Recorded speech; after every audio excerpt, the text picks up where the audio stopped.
supaya kita sungguh-sungguh merdeka. Kristus telah memerdekakan kita. Karena itu berdirilah teguh dan jangan mau lagi dikenakan kuk perhambaan. Saudara-saudara, memang kamu telah dipanggil untuk merdeka. Tetapi janganlah kamu mempergunakan kemerdekaan itu sebagai kesempatan untuk kehidupan dalam dosa, melainkan layanilah seorang akan yang lain oleh kasih. Sebab seluruh hukum Taurat tercakup dalam satu firman ini, yaitu, kasihilah sesamamu manusia seperti dirimu sendiri. Tetapi jikalau kamu saling menggigit dan saling menelan, awaslah, supaya jangan kamu saling membinasakan. Maksudku ialah, hiduplah oleh roh, maka kamu tidak akan menuruti keinginan daging. Sebab keinginan daging berlawanan dengan keinginan roh, dan keinginan roh berlawanan dengan keinginan daging.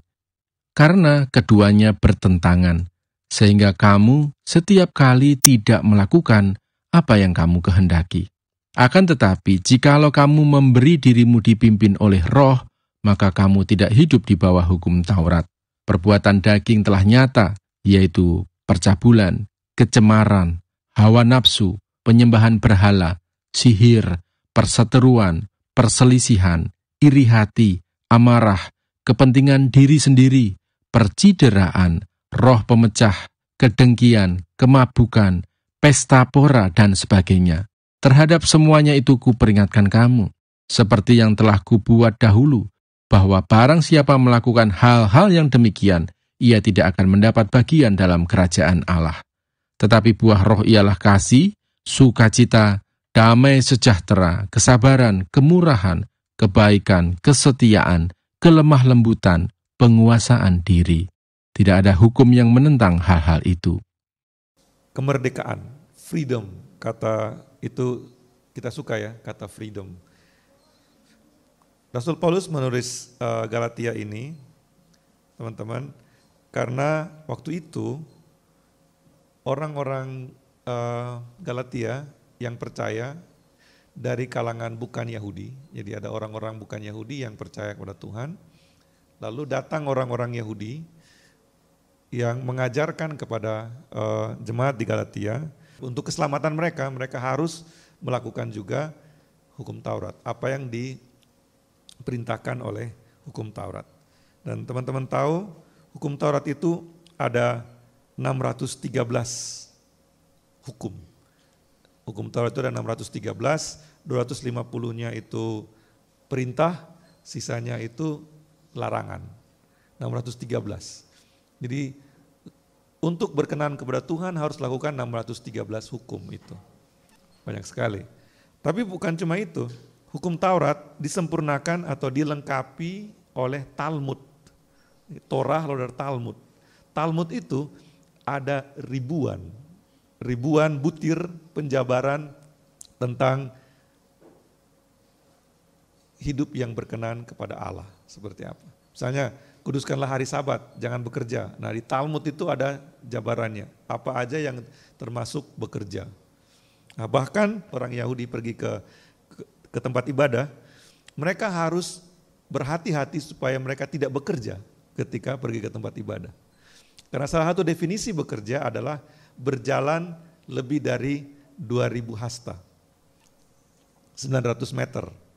Sekitar 900 meter. Jadi kalau mereka berjalan lebih dari 900 meter, itu udah menajiskan hari Sabat. Udah bekerja, itu dikategorikan sebagai bekerja. Nah, hukum Taurat itu seperti itu. Hukum Taurat dan Talmud itu begitu, apa istilahnya, detail mengatur apa yang berkenan kepada Allah, sehingga orang Yahudi harus melakukannya. Dan ketika Paulus memberitakan Injil, Paulus pergi berkeliling, kalau di saat teduh Kisah Para Rasul kita bisa baca ya, Paulus berkeliling dalam perjalanan misinya dan dia memenangkan jiwa-jiwa dari kalangan orang bukan Yahudi. Dan nanti pasal 18 selanjutnya kita akan baca bagaimana Paulus kepahitan dengan orang Yahudi. Dia setiap kali kalau pergi ke kota lain, dia masuk ke sinagoga dulu. Dia bicara dulu dengan orang Yahudi, beritakan kebenaran, beritakan kasih karunia Allah. Tapi setiap kali di kota mana dia pergi, yang melawan dia juga orang Yahudi. Bahkan orang Yahudi yang menolak Injil itu sampai mengejar dia Dia melayani di Filipi, ditentang oleh orang Yahudi. Lalu dia pergi ke Berea. Di Berea orang Yahudi dari Filipi dengar dia di Berea, mereka pergi ke situ lagi untuk ganggu gitu. Lalu Paulus pergi geser lagi ke Athena. Lalu di Korintus dia udah, aku capek ngomong sama orang Yahudi. Aku nggak mau lagi. Paulus mengebaskan debu di kakinya terhadap orang Yahudi. Aku nggak mau beritakan Injil sama orang Yahudi lagi. Kalian ganggu terus. Gitu. Aku akan memberitakan Injil hanya untuk orang bukan Yahudi. Nah itu ceritanya kenapa Paulus kemudian memberitakan Injil lebih banyak kepada orang bukan Yahudi.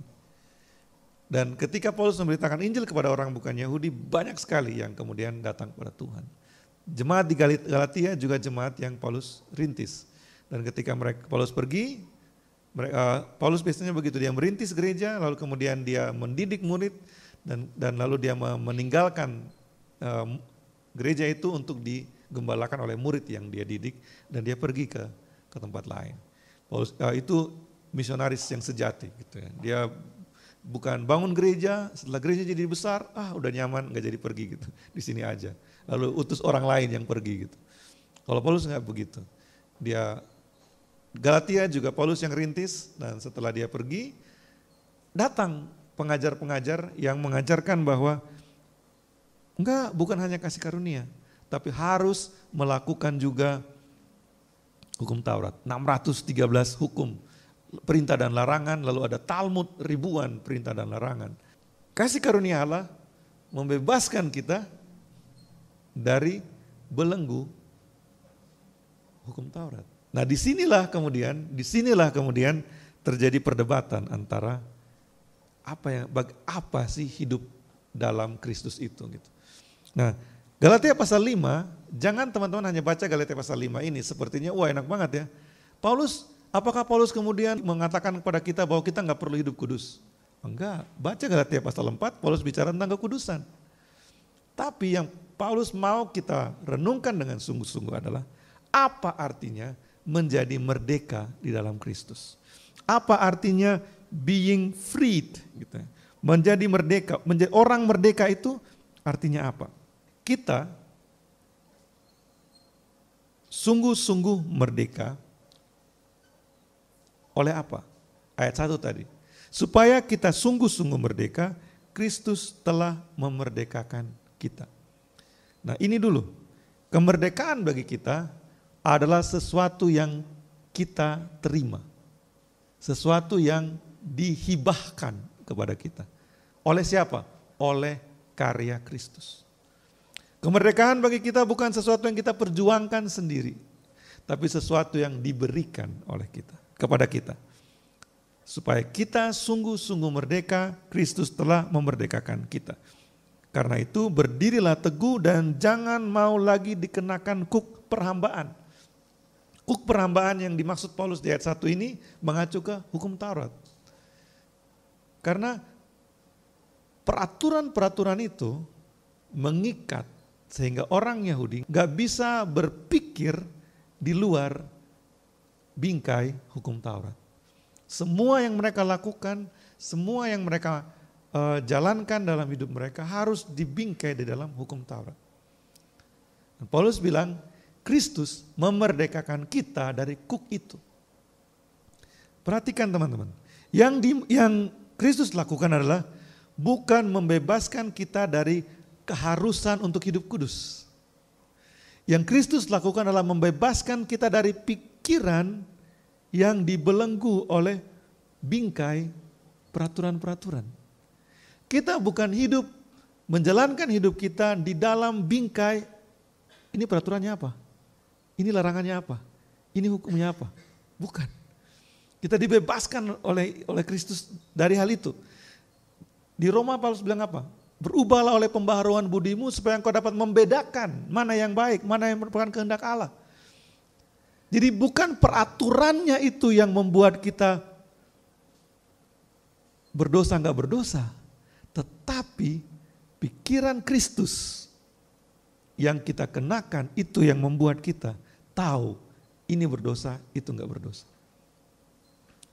Susah teman-teman? Kalau masih agak susah nanti bergabung dengan PA. Nah, kalau teman-teman mau tahu lebih jauh tentang pembaharuan budi, pikiran yang dimerdekakan, ada PA-nya. Nanti Kita bisa diskusi panjang lebar soal itu. Apa artinya keselamatan? Apa artinya kemerdekaan? Apa artinya sungguh-sungguh merdeka yang Kristus berikan kepada kita? Jangan salah paham dengan tulisan Paulus, karena Paulus juga bilang kita harus hidup kudus. Tapi Paulus bilang kita nggak boleh terikat di bawah kuk perhambaan, artinya cara berpikir kita. Cara berpikir kita itu harus berpikir sebagai orang yang merdeka. Kita mengasihi Tuhan bukan karena peraturan-peraturan. Kita mengasihi sesama bukan karena perintah atau larangan. Perhatikan ini. Orang Kristen gak hidup berdasarkan perintah dan larangan. Orang Kristen hidup berdasarkan kasih karunia. Kasih Allah kepada kita dan kasih kita kepada Allah dan kepada sesama. Peraturan bisa kita bicarakan.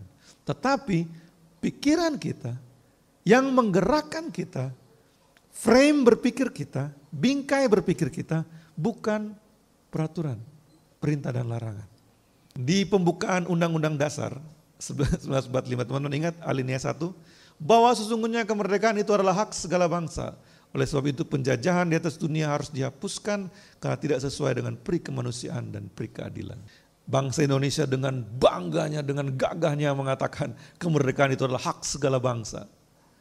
Oleh sebab itu penjajahan di atas dunia harus dihapuskan karena tidak sesuai dengan peri kemanusiaan dan peri keadilan. Gagasan kemerdekaan, the idea of freedom, gagasan kemerdekaan itu adalah hasrat terbesar manusia. Merdeka adalah hasrat terbesar manusia. Kita mau merasa merdeka. Amin. Kita mau merasa merdeka. Kita mau berpikir bahwa kita merdeka. Begitu enggak? Itu adalah hasrat paling dasar setiap manusia. Nah, kalau sekarang saya tanya, apakah engkau merdeka? Ya, kalau ditanya apakah Anda merasa merdeka, maka pertanyaannya merdeka dari apa? Kita semua punya hasrat untuk merdeka. Karena kemerdekaan adalah hasrat dasar manusia, maka manusia pun harus merenungkan apa yang membuat kita tidak merasa merdeka. Seperti tadi saya tanyakan, siapa yang merasa merdeka? Pertanyaan balik, merdeka dari apa? Nah itu yang kita perlu renungkan. Hal-hal apa yang bisa membuat hatimu tidak merasa merdeka? Hal-hal apa yang membuat hidupmu tidak terasa merdeka? Ada? Apakah teman-teman merdeka? Merdeka itu artinya apa? Artinya tidak ada belenggu. No restraints, gak ada belenggu, gak ada ikatan, gak ada apapun yang membuat saya terhalangi. Karena itu kemerdekaan adalah gagasan yang keren sekali, tetapi juga sesuatu yang mendalam untuk kita renungkan. Bagaimana dengan kemerdekaan di dalam Kristus? Kemerdekaan yang Kristus berikan adalah kemerdekaan dari apa? Kemerdekaan dari belenggu dosa dan hukuman dosa. Kita dimerdekakan dari ikatan dosa. Maksudnya apa ikatan dosa, teman-teman? Ikatan dosa maksudnya adalah keharusan untuk berdosa. Kita nggak mau berbuat dosa tapi kita berbuat dosa. Itu artinya kita masih terikat. Kita mau berbuat baik tapi kita malah berbuat jahat. Berarti ada sesuatu yang mengikat tangan kita untuk tidak berbuat baik. Kristus datang untuk memerdekakan kita dari semua ikatan itu. Tidak ada lagi ikatan yang mengikat kita, tidak ada lagi kutuk yang membelenggu kita. Paulus menulis begitu di surat kepada jemaat di Roma. Karena itu teman-teman, renungkan ini. Sudahkah kita menerima Kristus yang memerdekakan kita dari belenggu dosa? Sudahkah Kristus memerdekakan pikiran kita. Sehingga kita bisa berpikir sebagai orang merdeka. Paulus mengatakan, bukan peraturannya yang jadi inti hubungan kita dengan Tuhan, teman-teman. Bukan larangan dan perintah yang jadi inti hubungan kita dengan Tuhan. Yang jadi inti hubungan kita dengan Tuhan adalah cinta kita kepada Tuhan. Kita dicintai oleh Tuhan, kita menanggapi cinta Tuhan, kita hidup kudus di dalam cinta itu. Bukan aturannya, bukan larangannya. Karena itu peraturan dan larangan itu kuk perhambaan. Kalau pikiran kita hanya dikuasai oleh gak boleh bohong, gak boleh mencuri, gak boleh membunuh, gak boleh bersaksi dusta, gak boleh berzina. Kalau pikiran kita hanya dikuasai oleh peraturan saja, kita diikat. Tapi kalau pikiran kita dikuasai oleh cinta kepada Tuhan yang telah mati bagi kita gak akan berpikir untuk membunuh pun. Jauh lebih mudah untuk tidak membunuh daripada tidak membenci. Kita bisa kasih hadiah ulang tahun ke teman, tapi belum tentu kita mengasihi dia. Lebih mudah memberi hadiah daripada mengasihi. Kemerdekaan itu dimulai dari sini, pikiran kita. Dan itu yang Kristus lakukan untuk kita. Kita yang tadinya tidak berani mencintai Tuhan karena dosa-dosa kita, setelah Yesus mati di kayu salib, kita tahu bahwa Tuhan ternyata mencintai kita. Sehingga kita boleh mencintai Tuhan, bisa mencintai Tuhan, bisa melakukan segala macam hal karena mencintai Tuhan. Saya mau kita berpikir seperti ini, teman-teman. Daripada kita berpikir keselamatan bisa hilang atau enggak bisa hilang, kita berpikir dulu, apakah saya sudah menyambut cinta Tuhan dan mencintai Tuhan sebagai responnya. Baca Alkitab setiap hari, itu bisa dilakukan karena mencintai Tuhan, atau dilakukan karena peraturannya kayak gitu. Hal yang sama, tapi dilakukan oleh orang yang merdeka berbeda dengan orang yang dibelenggu. Ke gereja. Teman-teman, kenapa ke gereja? Takut masuk neraka. Masih dibelenggu kalau takut masuk neraka ke gereja. Ke gereja karena kita mau menunjukkan kepada Tuhan bahwa kita sungguh-sungguh mencintai Tuhan. Karena begitu mencintai Tuhan, saya khususkan hari ini hanya untuk menyatakan cinta saya kepada Tuhan. Hari yang lain juga, tapi hari ini khusus. Waktunya dibedakan dengan yang lain. Kita ke gereja karena kita merayakan Tuhan yang mencintai kita. Dan kita mau mencintai Tuhan. Bukan peraturannya, tapi pikirannya. Karena itu Paulus bilang begini. Di ayat 13. Saudara-saudara, kamu telah dipanggil untuk merdeka.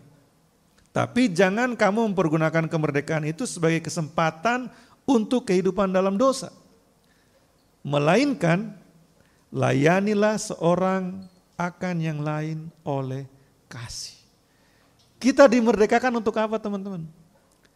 Perhatikan di ayat 13 Paulus ulangi, dia bilang ini bukan kita di pikiran kita merdeka, bukan berarti kita bebas berbuat dosa. Pikiran kita dipenuhi oleh kasih kepada Allah. Karena pikiran kita dipenuhi oleh kasih kepada Allah, maka kita menggunakan kemerdekaan kita untuk melayani di dalam kasih. Karena seluruh hukum Taurat tercakup dalam satu hukum ini. Kasihilah sesama manusia seperti dirimu sendiri. Orang yang merdeka adalah orang yang bisa melayani dengan bebas. Tanpa merasa capek, tanpa merasa dimanfaatkan, tanpa merasa apa. Kenapa kita nggak bisa melayani? Karena kita merasa Gak adil, kok aku yang lakukan ini. Kita merasa rendah, harga diri kita turun karena kita nyapu-nyapu gitu kan. Harga diri kita jatuh karena kita ngepel, harga diri kita jatuh karena kita ngangkat-ngangkat kursi gitu. Itu orang yang belum merdeka. Itu orang yang hidup dalam peraturan, larangan dan perintah.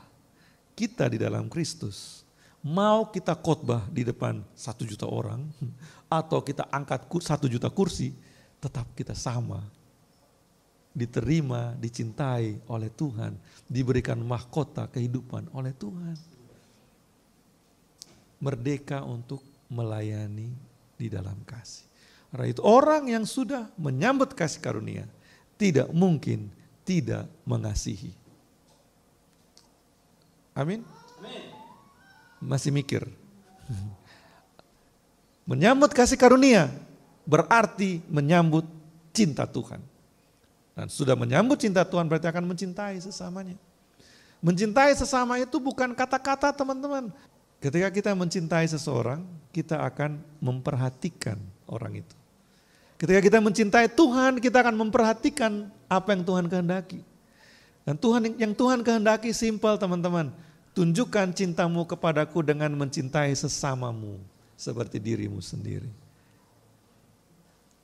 Itu bukan peraturan untuk orang tertentu.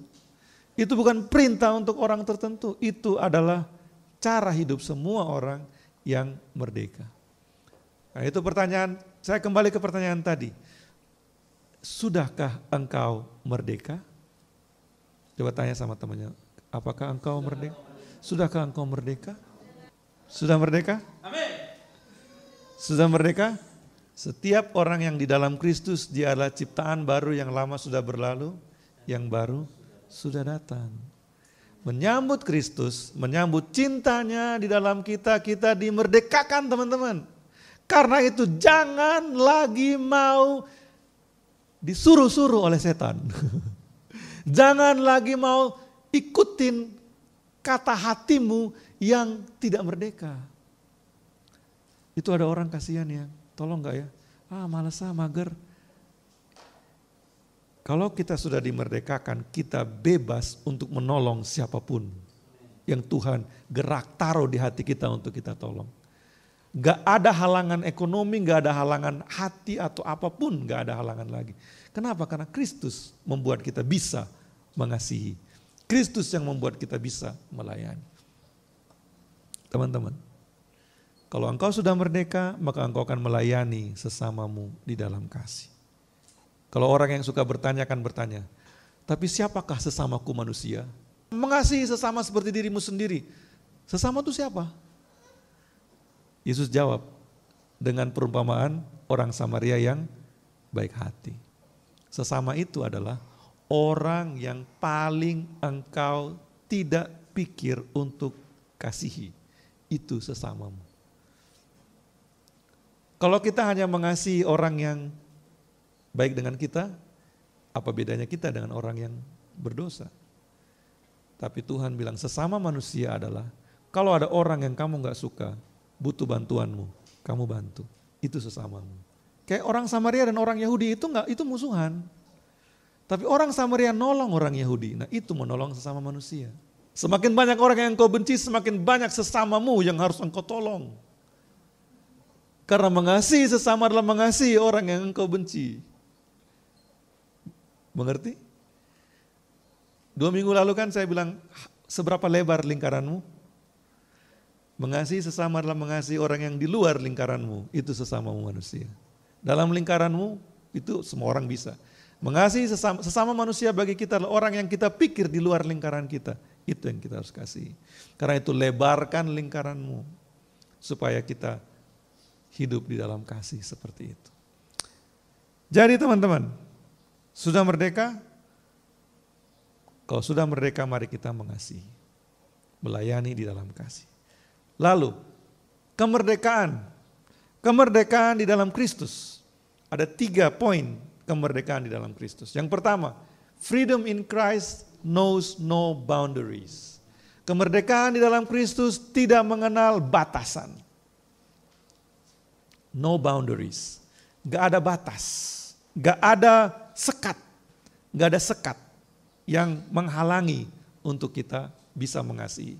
Di Roma pasal 5 Paulus menulis, bukan hanya itu saja, kita malah bermegah juga dalam kesengsaraan kita. Bukan orang kaya yang bisa nolong orang, tapi orang yang mengasihi itu yang bisa menolong sesama. Gak perlu tunggu duitnya banyak untuk mengasihi sesama. No boundaries. Orang miskin, maksudnya miskin dalam arti gak punya uang banyak, bisa melayani orang lain dengan uangnya. Kita pikir kita harus punya uang banyak baru bisa melayani orang dengan uang kita. Enggak gitu teman-teman. Itu cara berpikir orang yang dibelenggu. Orang yang merdeka, gak pikir uangnya ada berapa. Yang pikir berapa cinta Tuhan yang harus saya salurkan ke orang lain. Paulus menulis ini di dalam penjara teman-teman. Ketika dia di dalam penjara dia bilang bersukacitalah kepada jemaat di Filipi. Orang di dalam penjara tapi bisa menghibur orang lain. Hanya orang merdeka yang bisa begitu. Merdeka apanya? Merdeka pikirannya. Nelson Mandela berapa tahun dia di penjara? 27 tahun di penjara. Tapi dia bilang, badan saya bisa kamu penjarakan. You cannot enslave my mind. Pikiran saya tidak bisa dipenjarakan. Walaupun tubuh saya ada di sebuah sel kecil. Tapi pikiran saya kemana-mana. Dan dia membangun Afrika Selatan yang menjadi contoh rekonsiliasi. Satu-satunya negara yang berhasil rekonsiliasi baru Afrika Selatan. Karena ketika dia jadi presiden, dia nggak bantai orang kulit putih yang menganiaya mereka waktu zaman apartheid. Tidak kemiskinan, tidak kesengsaraan, tidak kejombloan, tidak kesepian, tidak ada satupun yang bisa menghalangi kita untuk mengasihi teman-teman. Kemerdekaan itu knows no boundaries. Merdeka itu artinya kita bisa melayani tanpa ada apapun yang menghalangi kita. Ketika Tuhan panggil kita untuk menolong seseorang, kita nggak bilang aku nggak punya uang, kita nggak bilang aku lagi kesepian, aku enggak.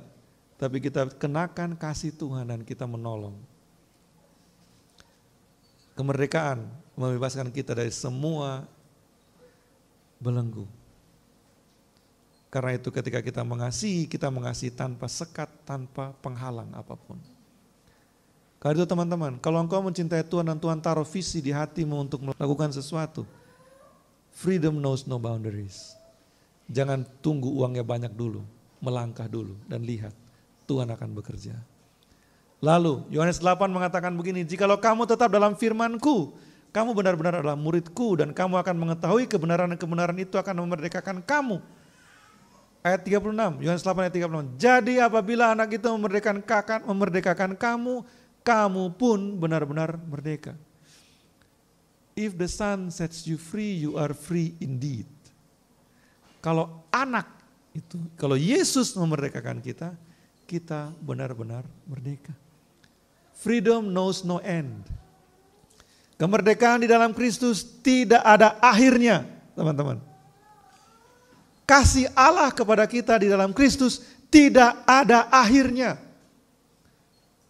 Kesabaran Allah kepadamu tidak ada batasnya. Tahu itu enggak? Sabar itu enggak ada batasnya. Kalau ada batasnya itu bukan sabar. Karena sabar itu artinya buka tangan untuk peluk kapanpun. Manusia nggak ada yang sabar, tapi Allah mengasihi dengan kasih yang kekal. Karena itu, kalau kita jatuh, kita gagal, kita harus tahu, freedom in Christ knows no end. Kemerdekaan di dalam Kristus tidak ada akhirnya. Selalu bisa diakses oleh setiap orang yang mau bertobat dan percaya. Kalau itu sekarang engkau masih belum merdeka, ada yang belum merdeka sekarang, masih diikat, terbelenggu, datang kepada Kristus. Karena kasih-Nya tidak berubah bagimu. Dia tetap sayang. Seperti bapa yang menyayangi anak durhaka. Anak bungsu yang durhaka itu. Tuhan tetap sayang kepada kita. Bahkan ketika kita jatuh dan gagal pun. Jadi teman-teman, mau bagaimana? Mau hidup dalam kemerdekaan atau mau hidup dalam belenggu? Yang terakhir, ketahuilah, freedom is not free. Kemerdekaan yang kita terima itu tidak gratis teman-teman. Kemerdekaan yang kita terima itu bayarannya adalah Yesus dipaku di kayu salib. Karena itu kemerdekaan yang kita terima ini adalah kemerdekaan yang mahal sekali. Jangan sia-siakan kemerdekaan yang engkau terima. Ada paradoks yang indah. To follow the ways of the world is to be a slave to your own sinful nature. Apa itu merdeka, teman-teman? Ada yang berpikir merdeka artinya bebas lakukan keinginan hatinya. Bebas lakukan apa yang dunia tawarkan. Itu bukan bebas, teman-teman. Kalau engkau mau bebas lakukan apa yang hatimu mau suka lakukan, engkau memberi dirimu untuk dibelenggu oleh dosa.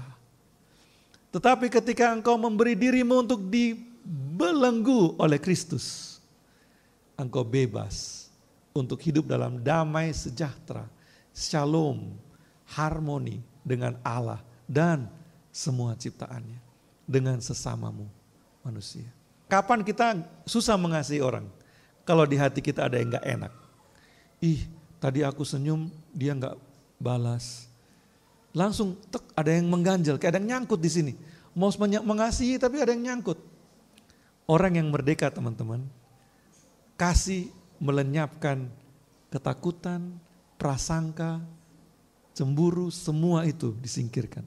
Oh enggak, mungkin dia lagi sakit gigi jadi gak bisa senyum. Bahkan orang yang menyakiti kita pun itu bukan alasan untuk kita tidak mengasihi dia. Itulah kebebasan teman-teman. Ketika hidup tanpa ada ganjalan di hati terhadap siapapun, itu kemerdekaan. Bebaskan pikiranmu. Yesus telah mati di kayu salib untuk membebaskan kita. Karena itu bebaskan pikiranmu. Dari peraturan, dari larangan, dari hal-hal yang membelenggu untuk kita tidak bisa mengasihi. Kalau orang Kristen yang merdeka, bukan soal uang, bukan soal apapun yang dunia bawa, tapi soal kasih Allah kepada kita, maka kita mengasihi. Merdeka, kita merdeka teman-teman. Gak ada pekerjaan yang terlalu hina di dalam kasih kepada Tuhan, teman-teman. Gak ada gengsi-gengsian. Caranya untuk merdeka sederhana teman-teman. Menyambut Kristus di dalam hidup kita. Tapi arti menyambut Kristus adalah kasih-Nya sempurna di dalam saya. Saya terima kasih-Nya kepada saya dan saya bagikan kasih itu kepada sesama. Dengan begitu kita orang merdeka. Kita tidak hidup dalam dosa bukan karena kita takut masuk neraka. Kita tidak hidup dalam dosa karena kita terlalu mencintai Tuhan dan sesama kita. Teman-teman tahu dosa itu dilakukan terhadap siapa? Hampir semua dosa itu dilakukan bukan hanya kepada Tuhan, tapi kepada sesama kita. Karena itu orang yang mengasihi, yang sungguh-sungguh mengasihi harusnya tidak berdosa. Bukan melanggar peraturan itu berdosa. Tidak mengasihi itu berdosa. Mengasihi berarti tidak berdosa. Semua tindakan kita jangan di dalam bingkai peraturan, perintah atau larangan. Tapi biarlah semua tindakan kita di dalam bingkai kasih Allah kepada kita dan kita yang mau mengasihi. Amin teman-teman. Mari kita berdoa. Bapa di surga, tolong kami mau mengasihi seperti Engkau telah mengasihi kami. Biarlah firman hari ini menjadi rema bagi kami ya Tuhan. Sehingga kami tidak hidup untuk diri kami.